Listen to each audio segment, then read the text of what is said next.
आप मुझे बताइए, आप चुनाव हार जाएंगे तो अयोध्या वासियों को, श्री राम की नगरी के प्रजा को आप मां बहन की गालियां देंगे। भाजपाई मां बहन की गालियां दे रहे हैं हिंदुओं को क्योंकि हार गए चुनाव। मां बहन की गंदी गंदी गालियां। ये ट्रोल आर्मी है। पहली बात तो ये कि विपक्ष को इन्होंने जितना क्रश कर सकते थे किया। बावजूद इसके ये परिणाम जो 235 का आया है, अगर बराबरी का मौका मिला होता तो शायद ये 335 होता। चलिए, एक वैसाखी वाली सरकार मोदी जी ने बना ली है, इनका अहंकार इस सरकार को चलने नहीं देगा। आम आदमी पार्टी के नेता संजय सिंह आज लखनऊ में हैं। हमारे साथ बात करने के लिए संजय जी खुद ही मौजूद हैं। संजय जी, लोकसभा चुनाव खत्म हो गए, नतीजों को कैसे देखते हैं? उत्तर प्रदेश से जो नतीजे आए उस पर आपकी पहली प्रतिक्रिया? देखिए, पहली बात तो ये कि विपक्ष को बराबर का मैदान नहीं मिला। विपक्ष बहुत विषम परिस्थितियों में चुनाव लड़ा। कांग्रेस पार्टी के खाते सीज कर दिए गए, हमारे मुखिया को जेल में डाल दिया गया, अरविंद केजरीवाल जेल में, मनीष सिसोदिया जेल में, सत्येंद्र जैन जेल में, मैं जेल में 6 महीने रहा, हेमंत सोरेन जी को जेल में रखा है, संजय रावत जेल में रहे, अनिल देशमुख जेल में रहे। किसको छोड़ा इन्होंने? किसी को नहीं बख्शा। आदमी चुनाव प्रचार करे कि रोज ईडी, सीबीआई, फर्जी मुकदमे।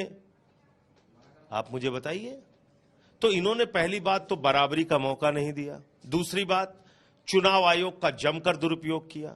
आप मुझे बताइए, 39 सीट तमिलनाडु में एक साथ पूरे राज्य में चुनाव होगा, 80 सीट उत्तर प्रदेश में 2 फेज में करा लेते, 3 फेज में करा लेते, 7 चरणों में चुनाव होगा क्योंकि मोदी जी के कार्यक्रम लगे हुए हैं। 40 सीट बिहार में 7 फेज में चुनाव होगा, 42 सीट बंगाल में 7 फेज में चुनाव होगा। क्यों भाई? एक चरण में 39 सीट पर और 42 सीट पे 7 चरण में, 40 सीट पे 7 चरण में। उत्तर प्रदेश में तो आप कहते हैं कानून व्यवस्था बहुत अच्छी है, तो 2 चरण में करा लेते हैं। यहां पे 80 सीट तो थी। तो पहली बात तो यह कि विपक्ष को इन्होंने जितना क्रश कर सकते थे किया। बावजूद इसके ये परिणाम जो 235 का आया है, अगर बराबरी का मौका मिला होता तो शायद ये 335 होता। चलिए, एक वैसाखी वाली सरकार मोदी जी ने बना ली है, इनका अहंकार इस सरकार को चलने नहीं देगा। अहंकार इनका सरकार गिराएगा। 6 महीने से ज्यादा ये सरकार नहीं चलेगी। अयोध्या और वाराणसी, ये 2 जो है बीजेपी के लिए एनर्जी सेंटर थे, जहां से बीजेपी ऊर्जा लेकर के पूरे देश में अपने 400 पार का नारा दे रही थी। अयोध्या और वाराणसी में प्रधानमंत्री का एक तरफ से मार्जिन भी कम हुआ और अयोध्या के नतीजे सामने। क्या वजह मानते हैं कि अयोध्या हार गई बीजेपी? देखिए, बाबा भोले शंकर थोड़ा दयालु ईश्वर माने जाते हैं। भगवान श्री राम, मर्यादा पुरुषोत्तम भगवान श्री राम ने दुष्टों का नाश किया है, छोड़ते नहीं वो। अपने अगर अहंकार आपके अंदर आया तो भगवान श्री राम ने तो रावण का अहंकार का नाश किया, रावण की लंका जला दी। तो भाजपाइयों की जो लंका थी उसको जलाने में उनको कितना टाइम लगेगा? आप मुझे बताइए, आप चुनाव हार जाएंगे तो अयोध्या वासियों को, श्री राम की नगरी के प्रजा को आप मां बहन की गालियां देंगे। भाजपाई मां बहन की गालियां दे रहे हैं हिंदुओं को क्योंकि हार गए चुनाव। मां बहन की गंदी गंदी गालियां। ये ट्रोल आर्मी है बीजेपी की। अयोध्या में तो इतना ज्यादा डेवलपमेंट हुआ, फिर डेवलपमेंट जाके देखिए, नहीं तो मेरे साथ चलिए आप। डेवलपमेंट मैंने चुनाव के पहले बताया था, तब आप लोग माने ही नहीं। वो डेवलपमेंट क्या था? वो भ्रष्टाचार का डेवलपमेंट था। 2 करोड़ की जमीन 18.5 करोड़ में 5 मिनट के अंदर खरीदी गई। 16.5 करोड़ रुपए की रिश्वत खाई भाजपाइयों ने। कोई जांच हुई उनके खिलाफ? भगवान श्री राम माफ कर देंगे आपको? आप उनके मंदिर के नाम पर भी चंदे में चोरी कर रहे हैं और आपको भगवान श्री राम माफ कर देंगे? आप बताइए, अयोध्या हारे, रामपुर हारे, सीतापुर हारे, चित्रकूट हारे, प्रयागराज हारे, कुशभवनपुर हारे, कौशाम्बी हारे, श्रावस्ती हारे, अमेठी हारे, रायबरेली हारे, प्रतापगढ़ हारे। कहां बचे ये? और मैं फिर दोहरा रहा हूं, अगर आप इस देश के पिछड़ों का, दलितों का, आदिवासियों का अपमान करेंगे, आदिवासी के युवक के सर बीजेपी के नेता, मंदिर के शिलान्यास में रामनाथ कोविंद जी को आप नहीं बुलाएंगे? उद्घाटन में श्रीमती द्रौपदी मुर्मू जी को आप नहीं बुलाएंगे, राष्ट्रपति को नहीं बुलाएंगे आप, क्योंकि एक दलित समाज से आते हैं कि एक आदिवासी समाज से आते हैं। 5 साल मुख्यमंत्री रहे अखिलेश यादव जी, घर छोड़ेंगे तो आप गंगा जल से घर धुलेंगे?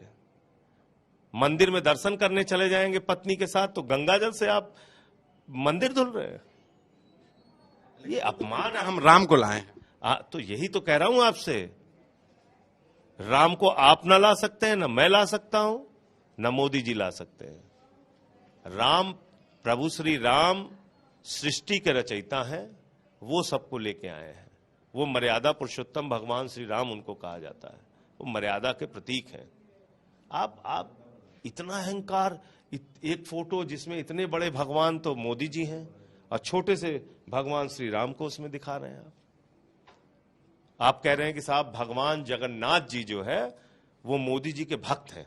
आप बताइए, मैं उड़ीसा में रहा हूं, वहां उड़िया जो भाई लोग हैं वो कहते हैं जगत रो नाथो जगन्नाथो, पूरे जगत के नाथ है जगन्नाथ, और वो मोदी जी के भक्त हैं। आप देखिए ना, गाना लगाया कि जो राम को लाए हैं हम उनको लाएंगे, और आप बाकी लोगों का छोड़ दीजिए भाई। मोदी जी तो खुद ही कह रहे हैं कि मां की मृत्यु के बाद मुझे एहसास हुआ कि मेरा जन्म बायोलॉजिकल नहीं है, मेरा जन्म जो है बायोलॉजिकल नहीं है, मैं अवतार हूं, कह रहे हैं वो।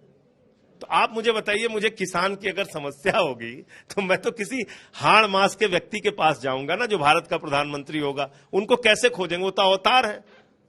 गेट पे पहुंचेंगे, हम कहेंगे भैया किसान की समस्या बात करनी हो, कहने अवतार है, गए हुए किसी और काम से। तो कैसे चलेगा ये देश? लोकसभा स्पीकर को लेकर के टीडीपी अपनी दावेदारी कर रही है, और क्या लगता है कि स्पीकर किसका होना चाहिए? देखिए, स्पीकर गैर भाजपाई होना चाहिए, और ये मैं क्यों कह रहा हूं इसको ध्यान से जरा सा आप सुनिएगा। स्पीकर अगर बीजेपी का होगा तो 3 बड़े खतरे हैं। नंबर 1, सारी पार्टियां तोड़ी जाएंगी, जिसमें खुद एनडीए के घटक दलों को, टीडीपी को, जेडीयू को, आरएलडी को, छोटे छोटे दलों को ये लोग तोड़ने का प्रयास करेंगे, नंबर 1। दूसरा, संविधान की धज्जियां उड़ाई जाएंगी, मनमाने ढंग के बिल लाएंगे और उसको ये लोग पास करेंगे। तीसरा, जब भी किसी बिल का विरोध करने के लिए या महंगाई या किसानों की या नौजवानों की समस्या पर विपक्ष खड़ा होगा तो बीजेपी का स्पीकर उसको घसीट कर मार्शल से बाहर फिकवा दिएगा। मेरा तो सबसे ज्यादा अनुभव है इस बात का। कम से कम एक बात पे तो मेरी बात को विश्वास करना चाहिए देश के सांसदों को। कितनी बार मुझे सस्पेंड किया, कितनी कितनी रातें मैंने संसद के परिसर में गुजारी है। जो एनडीए अलायंस के घटक दल से फिकवाया मुझे, मैं दोबारा चुन के आ गया, फिर भी मुझे कहा गया कि आप अभी भी सस्पेंड हैं। मैं जेल से शपथ लेने आया, मुझे 45 मिनट पुलिस की वैन में बिठा के वापस कर दिया गया। आप बताइए मुझे, सारे सांसद घसीट घसीट के बाहर किए जाएंगे अगर बीजेपी का स्पीकर हो गया। इसलिए पूरे इंडिया गठबंधन के दलों को अगर गैर बीजेपी का कोई स्पीकर सामने आता है प्रत्याशी के तौर पे तो उसका समर्थन करना चाहिए, ऐसा मेरा प्रस्ताव है। बाकी वो इंडिया गठबंधन के दल तय करेंगे, लेकिन ये मेरा अपना मानना है कि गैर बीजेपी का स्पीकर होना चाहिए। अगर टीडीपी का स्पीकर बीजेपी नहीं बनाती है और टीडीपी अपना कैंडिडेट खड़ा करती है या कोई दल और खड़ा करता है तो इंडिया गठबंधन के दलों को इस पर विचार करना चाहिए। लेकिन आम आदमी पार्टी तो अपना घर दिल्ली और पंजाब वहां पे हार गई। हाँ, निश्चित रूप से हम हार गए। 3 सीटें हमने पंजाब में जीती है, 2-3 सीटों पे और हम क्लोज फाइट में हारे हैं चुनाव। 1 सीट हम 4000 वोट से हार गए। तो हम निश्चित रूप से उसकी समीक्षा करेंगे कहां कमी रह गई। लेकिन आम आदमी पार्टी बहुत विषम परिस्थितियों में हमारी तो पार्टी खत्म कर रहे थे लोग। ये तो सुप्रीम कोर्ट की अगर कृपा नहीं होती मैं बाहर नहीं आता, फिर उसके बाद अरविंद जी प्रचार के लिए नहीं आते, फिर दोबारा देखिए उनको जेल में भेज दिया। तो हम तो बहुत विषम परिस्थितियों में चुनाव लड़े। एक आखिरी सवाल, इस एनडीए सरकार का कितना भविष्य देखते हैं? देखिए, मेरे हिसाब से 6 महीने से साल भर तक ये सरकार चलेगी, इससे ज्यादा नहीं चलेगी, और हो सकता है उससे पहले भी गिर जाए। वजह उसकी मैं बता दूं आपको, इनकी जो प्रवृत्ति है, जो इनका काम करने का तरीका है, ये अहंकारी लोग हैं, दमनकारी लोग हैं, अपने साथ के लोगों का गला काटने में ये पूरा भरोसा रखते हैं। उद्धव ठाकरे की तीर कमान इन्होंने चुराई, पार्टी तोड़ी उनकी। पवार साहब की घड़ी चुराई, उनकी पार्टी तोड़ी।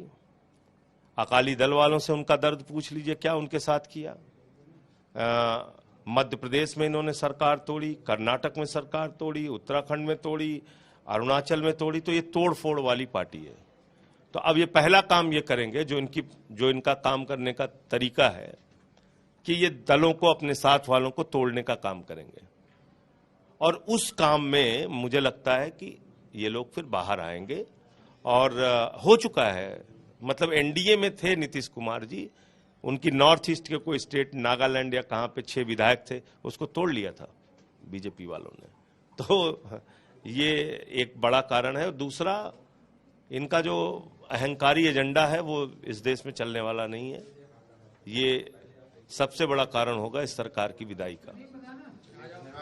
ये थे हमारे साथ आम आदमी पार्टी के नेता संजय सिंह, जिनकी भविष्यवाणी है कि एनडीए सरकार 1 साल से ज्यादा नहीं चलेगी। जो बीजेपी के काम करने का तरीका है उससे तमाम घटक दल जल्द अलग होंगे। कैमरा पर्सन संजय के साथ संतोष कुमार।